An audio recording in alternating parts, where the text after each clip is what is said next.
Hey there, we're looking at the Australian dollar US dollar. This is a 15-minute time frame and we've currently got a downtrend. We've got the price underneath these moving averages and the moving averages are in order. We've got the blue moving average underneath the red moving average. And when we take a look at the RH Viper indicator, we can see that the lines are also in order. We've got the blue line underneath the red line, so the blue's at the bottom.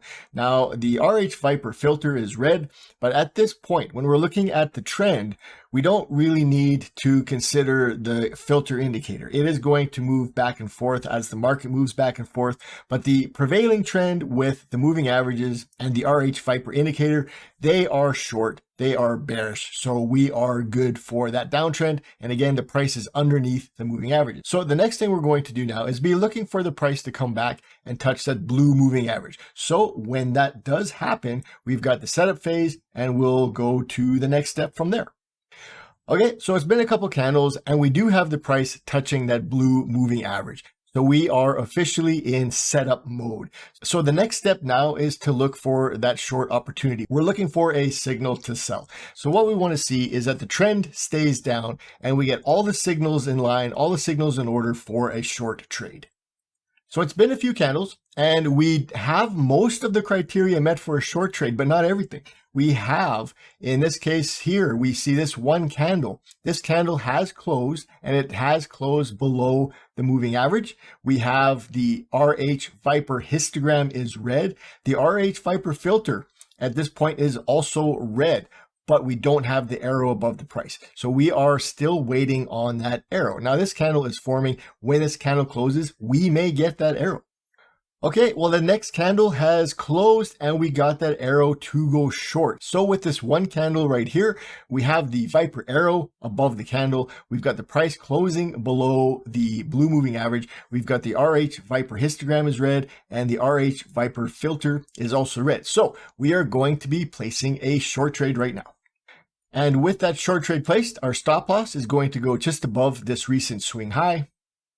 And now that the stop loss is placed, we're going for a one-to-one target. So we're going to place our target the same number of pips away as the stop loss is.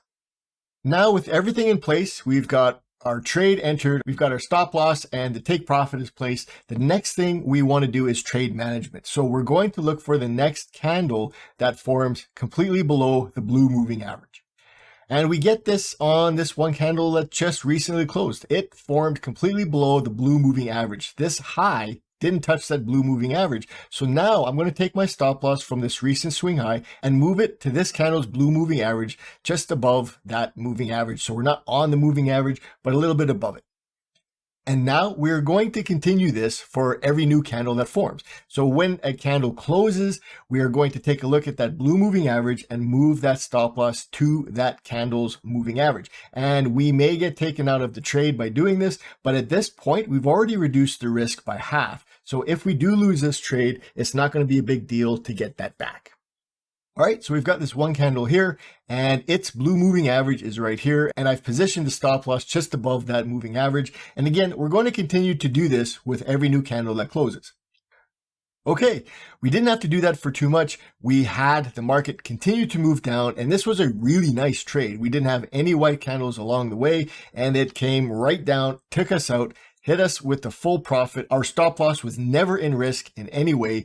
This was a really nice trade. Again, this was the Australian dollar US dollar, the 15-minute time frame. And I want to thank you for watching this trade and I'll see you in another trade video.